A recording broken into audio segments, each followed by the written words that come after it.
அங்க எல்லா இடத்துலயும் வந்து ஏன் இவ்வளவு ஆதரவு எனக்கு கொடுக்கணும்? படமே ரிலீஸ் ஆகாத மகாராஷ்டிரா வந்து நார்த் இந்தியா, டெல்லி, இதுல எல்லா இடத்துலயும் ஏன் வந்து நம்மளை வந்து இவ்வளவு ஒரு என்ன சொல்றது, ஒரு ஆதரவோட நம்மளை வந்து தூக்கி பிடிச்சி நம்ம ஏன் இவ்வளவு நம்மளை கொண்டாடணும் அப்படின்னா, நான் பேசுற கருத்து தான் அதுல வந்து மிக முதன்மைப்படுது. என்னோட ஒர்க்கா பார்த்து தான் அதுல முதன்மைப்படுது. ஒர்க் வேல்யூ இல்லைன்னா நம்மளை யாராவது வேல்யூ பண்ணுவாங்களா?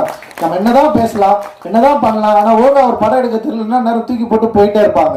அப்போ நம்முடைய ஒர்க்கா பார்த்து, நம்முடைய கருத்து, நம்முடைய சிந்தனை, நம்ம இந்த மக்களுக்கு கொடுக்க விரும்புற அந்த அன்பை சரியா புரிந்து கொண்ட பல லட்சம் பலாயிரம் கணக்கான மக்கள் நம்ம இருக்கிறப்போ நமக்கு எந்த கவலையும் இல்லை அப்படின்றது தான் இந்த தங்கலானுடைய வெற்றி வந்து எனக்கு வந்து கொடுத்துருக்கு. ஒரு மிகப்பெரிய உற்சாகத்தை வந்து எனக்கு வந்து கொடுத்துருக்கு அப்படின்னு நான் நினைக்கிறேன். இந்த வேலையில என்னோட ஒர்க் பண்ண எல்லாருக்கும் நான் நன்றி தெரிவிச்சுக்கிறேன். குறிப்பா என்னோட திரைக்கதையில வந்து எனக்கு கூட ஒர்க் பண்ண வந்து தமிழ் பிரபா பேசுறப்ப ரொம்ப சூப்பரா சென்சிட்டிவா சில விஷயங்களை வந்து அட்டன் பண்ணாரு.